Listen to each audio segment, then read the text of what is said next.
Hi, everybody, and welcome to Story Hour.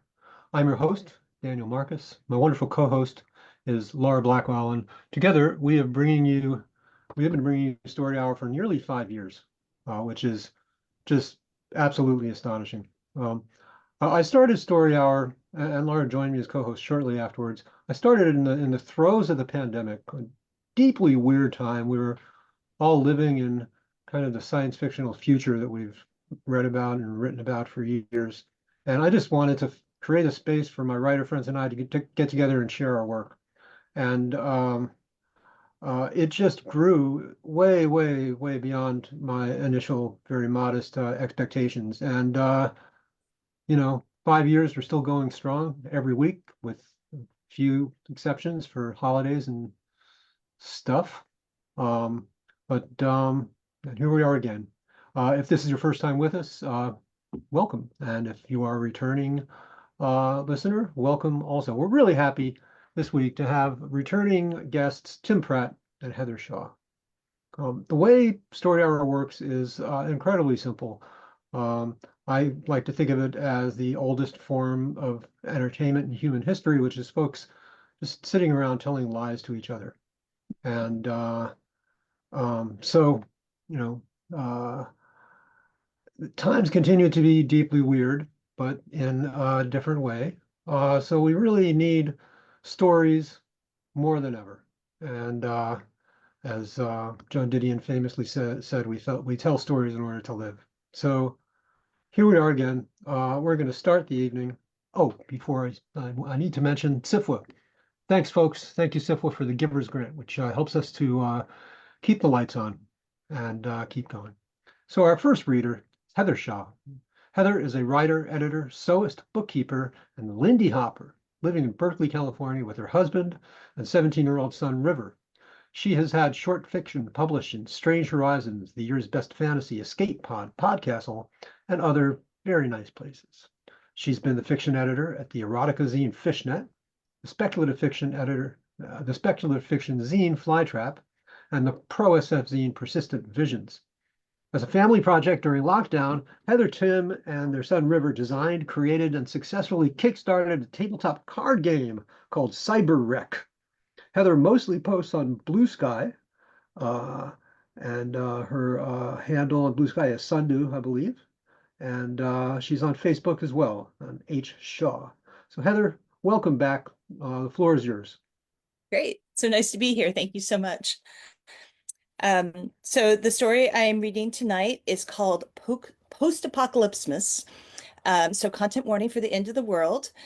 It was inspired by the one gift I asked for every year from Santa that I never got, which was a reindeer that I could ride.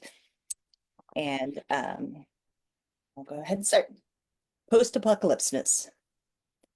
Sanddeer smelled her. It was just a whiff, a few molecules of something familiar and therefore sweet, wafting on a late afternoon breeze that otherwise carried only the usual formaldehyde, benzene, dioxin, chromium, and miscellaneous particulate matter, both organic and non. Once there had been the smell of roasting chestnuts and crackling logs and simmering spiced cider, but in recent cycles, only less pleasant things burned. There, represented by an air sample just barely statistically significant, was the scent of Sophie. As Sandier's processors hungrily checked and rechecked the data, he pulled up his favorite video of Sophie.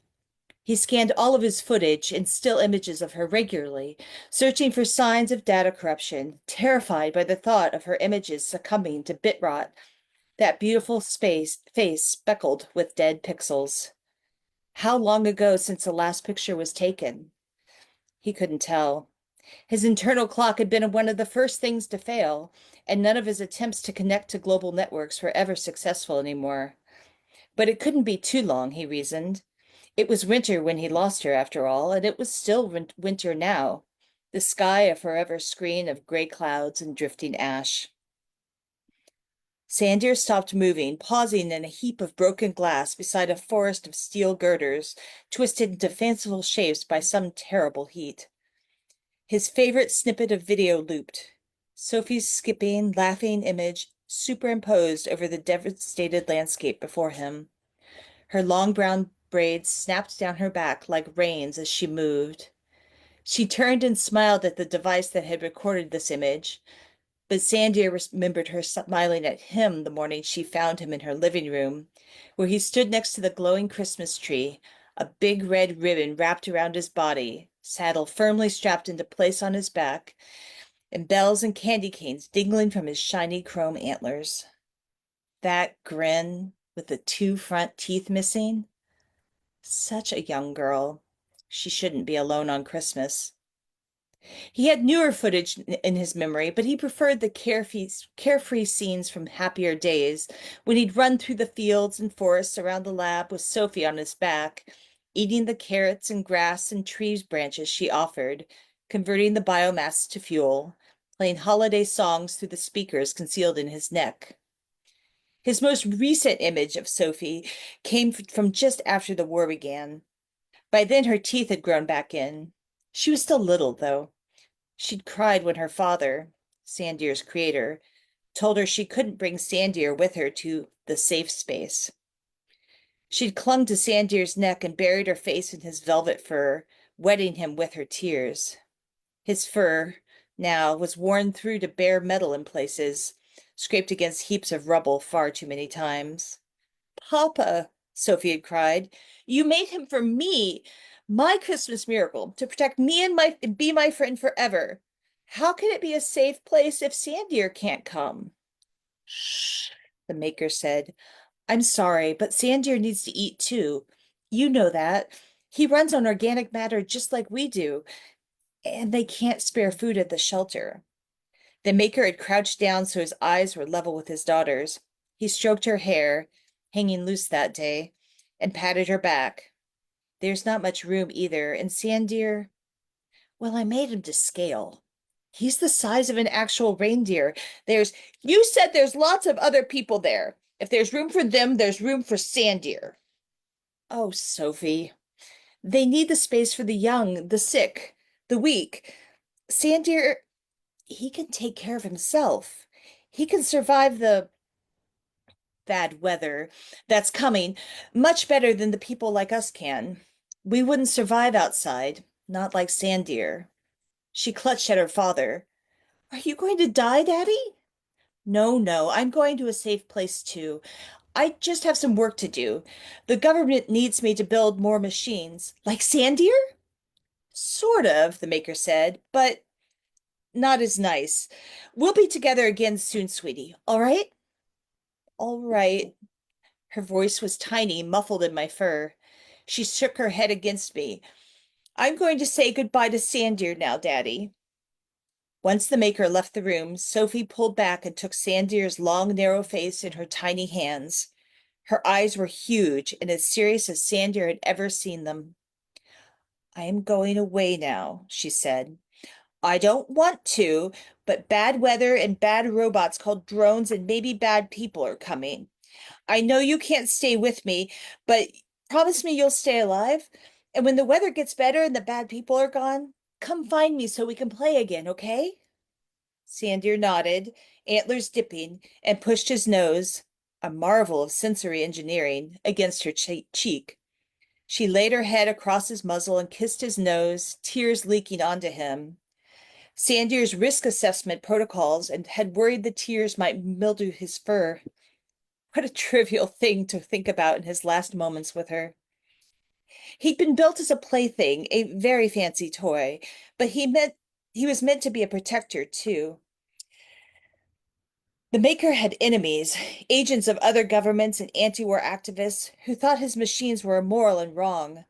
But Sandier's prime function was to keep Sophie safe and happy, and he had every imaginable marker stored in his memory. Her scent, DNA samples, voice prints, fingerprints, facial and gait recognition. Once he could find her from half a mile away just by lifting his nose and sniffing for her scent. But after the bad weather came and the house fell down and the sky went dark, he lost her scent. He'd been looking for her ever since, because without her, he had no purpose. The search was not easy. He set up a pattern, working his way out in an ever-increasing spiral, passing from relatively intact rural areas full of tasty biomass to the burning, bombed, flattened remains of cities and out again. He could eat almost any organic matter and turn it into fuel, but soon the most satisfying meals became scarce. Some of the things he ate during the storms disagreed with him, full of heavy metals, and others were poisoned by radiation. Sometimes he had to eat things that damaged him because the alternative was grinding to a halt and ending his search. He saw humans, most dead, some running away, some throwing rocks, but none of them Sophie or the Maker. None of them were home. But now he'd caught her scent. He worried for the first time in a long time how he looked. Fur torn, antlers dull, left rear leg loose at the joints, giving him an ungainly walk. Would she want to ride on his back any more? Feed him apples, stroke him despite the bare metal? None of that mattered. She'd told him to find her, and now he had. Sandier picked his way across the rubble. Smelling Sophie meant she had to be fairly nearby, and that she'd left the safe place to emerge into the open air recently. But she might have returned to safety, presumably underground, since there were virtually no intact structures above. So he had to check every tunnel and hole and trench and pit for signs of human habitation. There was no further evidence of Sophie. He searched through the night and soon reached the edge of the city, broken concrete giving way to barren fields and occasional stands of evergreens. Sandier entered a grove of half-dead trees, pausing to chew on some of the dry branches. His array of olfactory processors caught the whiff of a familiar smell. Burning logs, and underneath, Sophie's scent. He broke into a run, metal hooves knocking divots out of the cold earth, each step of his gallop jarring his essential machinery. He could feel tiny bits of him going wrong inside as he ran, but he refused to stop or even slow down. Sophie was so close. A small cabin, cobbled together from a trailer and fragments of salvaged lumber and metal, stood nestled among the trees, smoke rising in tendrils from an improvised chimney. Sandier's hooves hit the first step and plunged through the cracked wood, but the next step was solid enough and took his weight. He clomped up on the porch and kicked open the door. Inside was a snug, cozy room, full of ruined fragments of furniture cobbled back into usable form. Sophie's scent was everywhere, maddening, and Sandier cantered from room to room. Makeshift beds piled of tattered books, a kitchen with a wood-burning stove. He tried to call for Sophie, but his speakers had shorted out at some point. It had been so long since he'd needed to make a sound. He began to search more slowly. There were only so many rooms after all, and he didn't want to finish looking. But eventually he did. Nothing. There was no one here. Sophie had gone. Sandier thudded back across the main room, head low, hooves humping hollowly on the floor. Hollowly. His sensors were not as advanced as some of those on the robots and drones the master had created. Some of those he knew could detect landmines just by sensing the different densities in the ground. Sandier was not so refined, but now that he paid attention, his sensors were good enough to detect a hollow space beneath his feet. He kicked at the floor, scuffing aside a rug nailed down and detecting the edges of a trap door. Sandier crouched, and old servos whined as a pair of panels on his side slid open. The Maker hadn't wanted to spoil the illusion that Sandier was a living reindeer, albeit with shiny antlers, so he'd hidden a pair of multi-jointed manipulators within Sandier's body. He reached down with his delicate pincers and grasped the ring on the floor, then hauled backwards, pulling the trapdoor open, revealing a steep set of stairs. He pivoted his leg joints so he could descend more easily, then hurried down, reaching a hallway with stone walls. The cabin had been built on top of some sort of basement or underground facility, and he followed the corridor. The scent of Sophie was so strong now, until he reached a door at the end. Sandier butted his antlers against the door, but it was heavy steel, set solid in stone. His primary objective screamed at him to start kicking, but Sandier knew it would be no use. He would break before the door did. He paced back in front of the sealed door, occasionally giving it a desultory kick to satisfy his compulsion to get closer to Sophie. He sat back on his hind legs and lowered his head, processors struggling to calculate how long he could sit a vigil here before he needed to return to the upper world to refuel. A crackling voice spoke, not Sophie's. What do you want? What are you? You don't look like any drone I've ever seen before. Sandier looked up and noticed the camera for the first time. He tried to activate his speaker again, but the connections were all severed. Sandier considered. When he was new, most people admired him, but even then he could tell some were frightened instead. As long as the maker or Sophie were there to explain, the people would lose their fear and exclaim over how handsome he was. He'd had the charm of cuteness back then, the appearance of an overgrown toy.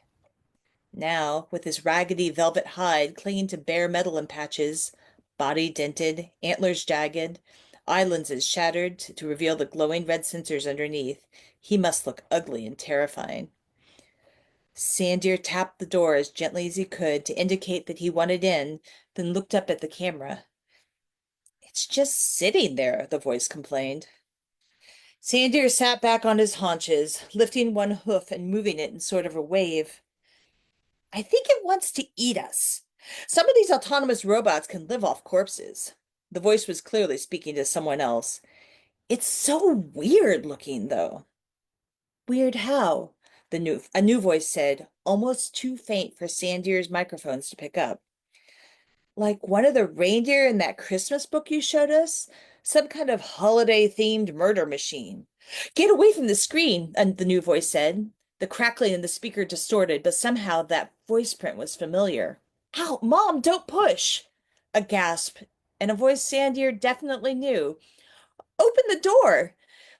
Bolts in the door disengaged and the slab of steel swung inward. Sandier's sensors lit up. There were humans inside, at least half a dozen, a couple of adults and children, boys and girls. One of them must be Sophie. Sandier, a voice said. It was the adult woman. She approached while the others cowered, reaching out a hand and touching his muzzle. Sandier flinched away, craning his neck to look past her at the children, applying facial recognition. The two girls were close, but their faces weren't perfect, and both were younger than Sophie had been when he last saw her, so they couldn't be. Sandier, the woman said. It's me, Sophie. She patted his muzzle again, and his olfactory receptors scanned her. She did have Sophie's scent, but she was so old. He flickered out his tongue, licking her palm and sampling her DNA. Perfect match. Couldn't be right. His sampling software must have been corrupted. Honey, what's going on? The adult male said. The woman, she couldn't be Sophie. How could she be Sophie? Knelt and pressed her face against his neck. My father, you know he was a government roboticist. He made me this. Sandier.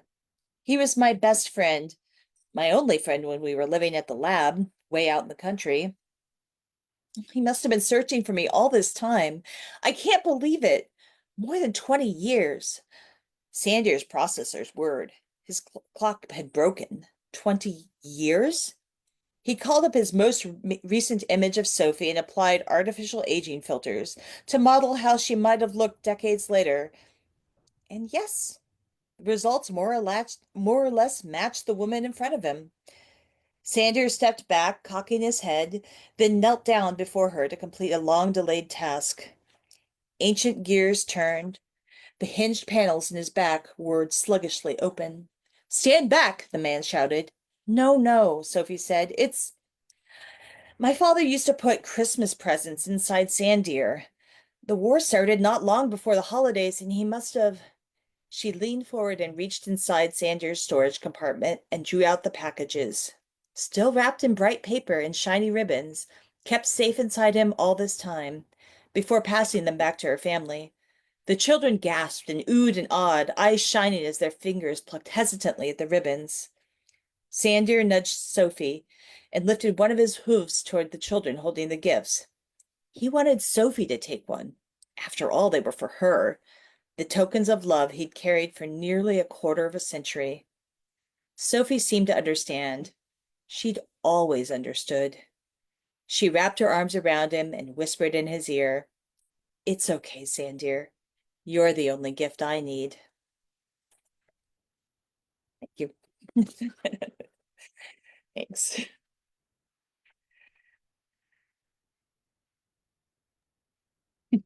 Well, the upside to you never getting your reindeer is we got that story. Right? Well, yeah, and I got to combine my obsession with the post-apocalyptic landscapes with that childhood um that childhood wish. So thank you so much for giving me a chance to read that. That was fun. It's our pleasure. But I'll hush now. Daniel, you're the host. I'm going to move so Tim can come in. Or I guess. yep. Okay.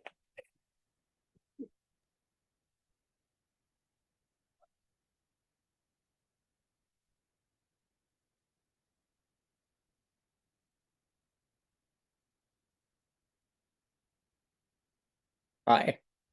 Hi. What book are you reading from, Tim? I'm reading a story which so I read a few times on Story Hour, and I've read holiday stories a few times on Story Hour.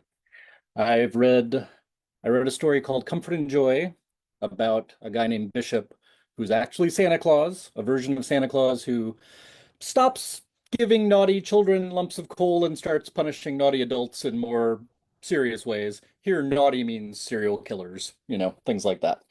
I also read, maybe a year before last, I read Midnight Clear, which is the second story about him, where Bishop kills Apollo, who's very problematic, should really be canceled, God of the Sun. Um, there's a third story about Bishop called How Lovely Are Your Branches, and I'm going to read that one tonight. It was originally published on Drabblecast, as were the other ones, and so is Post-Apocalypsmas too, I think. Lots of weird holiday stories there, but there's the artwork for when it appeared on Drabblecast of Santa fighting a sort of tree golem. All right. How lovely are your branches? Somebody was murdering people, but the killer's name wasn't showing up on my naughty list. That got me curious, so I poked around. There was nothing left at the crime scenes but dollops of sap and scattered pine needles, which felt less like sloppiness and more like some kind of signature. I was in New York trying to track down the killer, but first I needed a drink. The bartender, who had a beard to rival mine, rolled his eyes. "I'm telling you, we don't have eggnog." I sighed. Just check the fridge. I was in one of those bars with reclaimed wood everything and unshaded Edison bulbs dangling from the ceiling at random intervals. It's called Antler and Branch or Shard and Stone or something. Not divey enough for my taste, but I wasn't here for comfort. I was here to meet a witness. The bartender made a big show of bending down and looking around, and then came up frowning with a frosty pitcher. Huh, somebody else must have made this. I didn't know. Sorry. Not a problem, just don't skimp on the bourbon. There's always eggnog when I want it. One of the perks of being me. I took my drink and swiveled on the stool. My witness was in a corner booth, alone, brooding over a crystal rocks glass.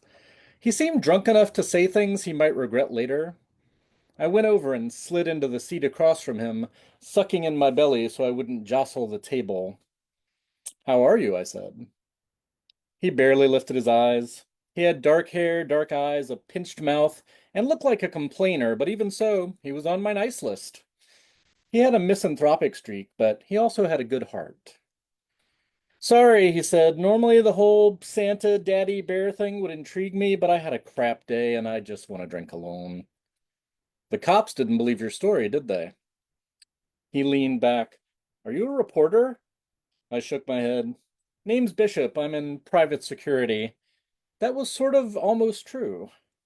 "I've been investigating some murders and assaults, and I think your story might be related." He laughed mirthlessly. I saw a Christmas tree attack someone, or, well, a guy dressed up like a Christmas tree, I guess, obviously, but you're investigating that? I sipped my nog. I have just one question. How was the tree decorated? The witness frowned. Well, it didn't have ornaments or lights or anything on it, if that's what you mean. No angel on top. So it was going to take more than one question. What made you call it a Christmas tree then? Was it the shape? I sketched a triangle in the air with my hands. He looked thoughtful. No, it was honestly kind of a mess, branches sticking out all over, but it was pine, and I guess there was this sort of garland wrapped around it, though. Color. Red and green striped. It was dark in the alley, but yeah. He tapped the side of his glass. There were Christmas things on the garland. Snowflakes, maybe? Candy canes? I don't know. That fit. I hate being right. Thanks, I'll pay your tab. I started to rise and he grabbed my wrist. So I'm not crazy? You know who did this? Let's say I know how they're doing it, and that's a start. You've been a great help. I disentangled myself and settled back down at the end of the bar. I closed my eyes and expanded my vision. I'm not actually all-seeing. All I can see is people, and even then I have to make the effort to look. I cast my roving eye across the city, but I didn't see murderous Christmas trees in the vicinity of anyone. I opened my eyes, and the timing was good because I got to see someone special in person. Dawn walked into the bar. It was mid-afternoon in New York, so she wasn't at her brightest, but her dress was the color of burnished gold, and her eyes were shining, literally. She's a morning person. Technically, she's a sun god, and I mostly work nights, so our relationship is a little tricky, but we make things work. She slid onto the stool next to mine, and I caught the bartender's eye. She'll have a tequila sunrise. Dawn took my hand in hers. It was warm. Why are you in New York, Bishop? Oh, I thought I'd sit on the big chair at Macy's, maybe ring a bell in a doorway for a bit. You know you can talk to me, she said. I can handle the darkness. I push it back every day. Talking to Dawn always helped me figure things out. There's some weird stuff in this world, hun. One of the weirder things is this scarf. It's about 6 feet long.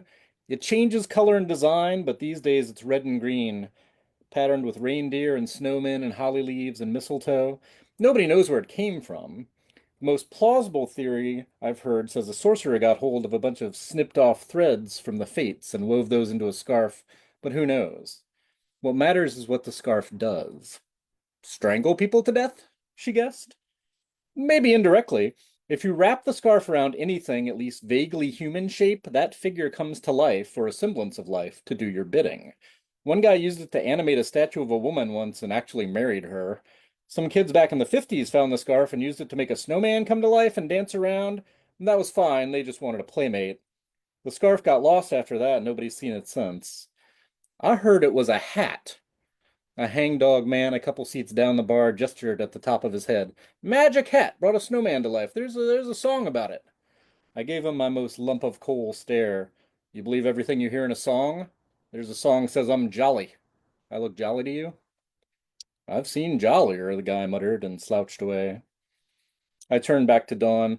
I think somebody used the scarf to animate a creature made of pine branches, which seems like a deliberate provocation aimed at me.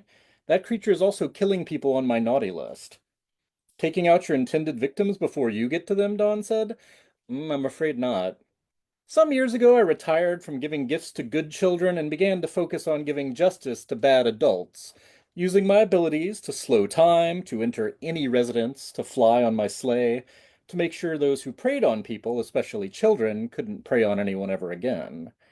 I hunt people on the naughty list, sure, but I take out serial killers, violent offenders. This murderer is killing people who shoplift or steal from the stockroom at work or cheat on their taxes. Worse, whoever it is has found a way to hide from me. They aren't doing the killing personally, their animated tree thing is. Now, normally I can find out who ordered a murder, no problem, but this magic scarf is screwing with my vision. The real bad guy isn't showing up on my naughty list, and the tree isn't a person, so it's not on my list either. But now you have a lead. I shrugged. I've confirmed my theory that the scarf is involved. Killings have all happened in Manhattan so far, one every day since December 6th, so I cocked my head. My traveling eye had been passively scanning and it saw something. A tree in Central Park. Not that strange, but this one was moving, creeping up on a woman out for a run. She was on my list. She scammed people on auction sites to supplement her income. Lump of coal-worthy, but not a killing offense. Gotta go. I kissed Dawn's cheek and she patted mine and told me to be safe. Rudy was waiting for me around back in an alley, head down in a garbage can. Come on, girl. My sleigh is painted black and there are no bells on it anymore. No one sees it unless I want them to. I took the reins and Rudy lifted off. We cruised across the city, past tall buildings and over plazas and squares, unseen by the afternoon crowd of shoppers, commuters, and tourists below. There wasn't snow on the ground yet, but it would be along in a few weeks, and it was plenty cold. That's okay. I like the cold. I embrace it. We settled down in Central Park. The runner was rounding a bend on a deserted stretch of trail, and the tree thing was moving to cut her off. I leapt off the sleigh and slowed time so I could intercept it. A memory rose up from deep in my mind, one of the exploits of St. Nicholas of Myra. I'm a creature composed of stories, and I never know which ones, if any, are true, but the tales of St. Nicholas run strong in me. There was an account of him using an axe to frighten demons out of a cypress tree. I wished I had an axe. I settled for my enchanted wood-carving knives instead, one in each hand. The creature was roughly humanoid, made of lashed-together boughs that gave it legs and 4 arms, each with a multi-fingered hand at the end, talons made of sharpened wooden stakes tempered by fire. Its head was conical, like the top of a Christmas tree, and my witness was wrong, as they so often are. The thing did have ornaments on it, a pair of red glass baubles that served as eyes. The scarf was there, too, wrapped around the thing's neck, one tasseled end of it stained with blood. The tree shifted focus and came at me with its claws extended, driven by the rage or cruelty of its unknown controller, pushing through my time-dilating magic, 20 blackened spikes reaching out to pierce my eyes and my belly. But come on, it was a tree. My boots are heavy, and I kick the thing into splinters, branches snapping and popping as I slashed out with my knives, severing its reaching claws. Those blades mostly cut flesh and bone nowadays, but they were made to slice through wood. I took the thing apart, and when it fell, I crushed the baubles under my heels. Then I sighed and picked up the fragments, so no kid playing in the park would cut themselves. I unwound the scarf from the twitching mass of branches, and it stopped twitching. I looked around, and the jogger was gone. She never even knew how close she came to getting staked through the heart. I carried the scarf, sticky with sap and blood, over to Rudy, and held it up to her snout. Rudy is the only reindeer who came with me when I left the North Pole for my new career, and her nose is good for lots more than just lighting the way. There was no better tracker in the North. Rudy took a deep sniff of the scarf, then jerked her head south. I climbed into the sleigh behind her. We coursed silently across the city and off Manhattan Island, passing above a bridge as the skies grew dark. We settled down in Prospect Park in Brooklyn near the old well house. I had a vague memory of scaring demons out of a well once, too. I stowed the sleigh in the trees and fed Rudy a candy cane. She dipped her antlers in the direction of Lookout Hill, and that seemed symbolic too, since I am the ultimate lookout in a way. But maybe I was just feeling overly mythic that day. I went into the trees, knives in hand, and caught the scent. Thick, pungent, goatish. I knew who I'd find even before I found him, seated on a fallen log, birch staves across his hairy knees, hands tipped with blackened nails, long tongue lolling, long horns curling. Kay, I said. Over the years, I've had a lot of companions. Belsnickel, Ruprecht, Peter the Elves, and Kay, of course, Krampus, the dark figure who doled out punishments to the bad children or even carried them away. I'd noticed him growing more popular in recent years, going from a regional oddity to the subject of books and films and pageants and parades. Nowhere near as famous as me, of course, in my various incarnations, but still, he was getting stronger, and he'd used his new strength to kill a bunch of people. Why, Kay? Why are you murdering shoplifters? Krampus rose, leather harness creaking, black iron bells jingling. He pointed at me with a twisted finger. You did this, he rumbled. I am the dark side of you. You are the open hand, and I am the closed fist. You are the reward, and I am the punishment. But then you became dark. You took up your knives. You hunted evil people and killed them. What then is my purpose, defined always in relation to you? Kay spread his immense hands wide. I had to change myself to fit. If you punish people, I had to punish people more and worse for lesser crimes. Kay, that's... I wanted to say it was insane, but I could see the logic. If your role is to be the villain to my hero, what do you do when I turn into, at best, an anti-hero? Why the scarf? Why not do your own dirty work? I knew you would oppose me, Kay said. I did not think you would find me so swiftly. You have acquired new skills in your new work. He set his birch staves aside and stood with dignity. Now I suppose I am on your naughty list, and you will slay me with your knives. I sheathed the blades. We were never enemies, Kay. Maybe we can work something out. You would have me serve you again? I couldn't tell if Kay sounded hopeful about or disdainful at the idea. My knives are enchanted, I said. I named them Comfort and Joy. The touch of comfort makes you feel at peace, and the blade of joy reminds you of your happiest moment, even if that moment is one ordinary people would find horribly vile. That's what I use to kill people. The people I dispatch, they don't feel any pain. They die as happy as they've ever been. I've often wished I could be a little more cruel and make those people feel some of the suffering they've inflicted on others. I've never been able to bring myself to go that far, though. If I did that, I'm afraid I'd stop being me in some fundamental way. I can be cruel, Kay said. I can deliver suffering. I thought about one of the targets I'd been contemplating. There was this island. It was owned by a billionaire who brought his millionaire buddies in for parties that weren't what I'd call festive. A lot of people got hurt, humiliated, and sometimes even died there. I imagine flying low over that island, skimming over the mansion, and letting Krampus jump off the back of the sleigh. I pictured him landing in the middle of one of that monster's garden parties, bells ringing, tongue lolling, branches whipping, chains lashing, and I couldn't help myself. I shook with laughter.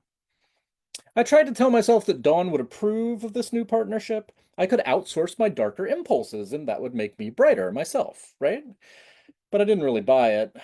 Just like when Krampus used the magic scarf to kill people, it was still ultimately Kay causing the deaths. Maybe I'd regret all this in the morning, but for now it was almost night, and my nights could be as long as they needed to be. Come on, Kay, I said. Let's go make merry. Yay.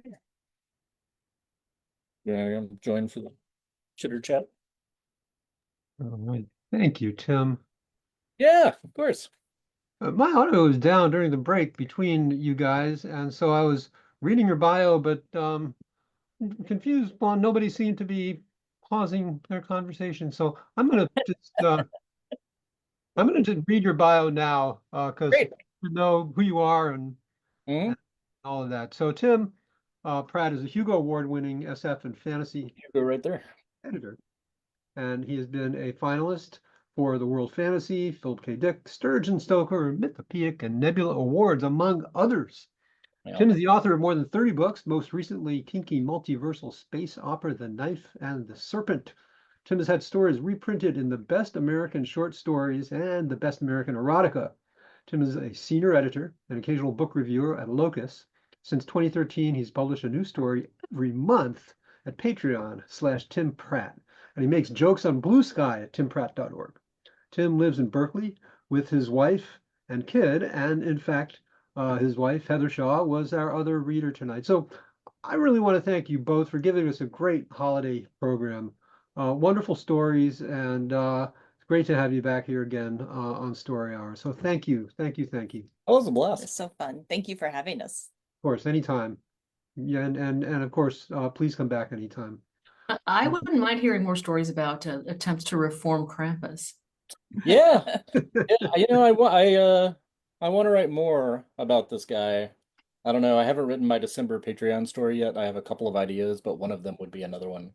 I just need another Christmas Carol to steal a title from, and the story will follow. Well, that's interesting. Days be merry and bright, maybe.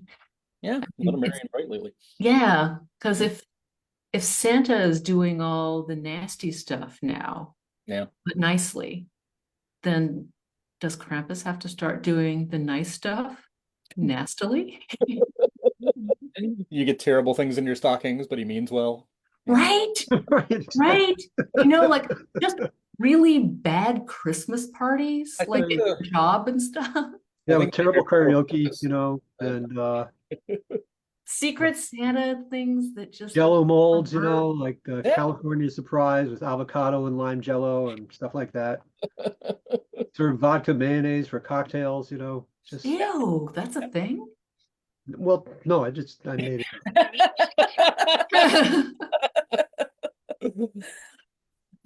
Anyway, thank you both. Oh yeah. Well, it was And a blast. we are saying goodbye for 2024. We will not be back until January 8th, at which time we'll have Maria Haskins and Kathleen Jennings. So thank you once again, Tim Pratt, Heather Shaw. Thank you, SIFWA, for funding another year of Story Hour. And my fabulous co-host, Laura Blackwell, thank you so much for your collaboration and partnership. And everyone here is, of course, thankful for Daniel Marcus, without whom we would not have a story hour. We would not have this Zoom room. None of us would be here hearing these awesome stories. Well, be here in some He's sense. more. It's not. We wouldn't be like here. Yeah, It's true. yeah. Well, happy holidays, everybody. And to all a good night. All a good night. Oh.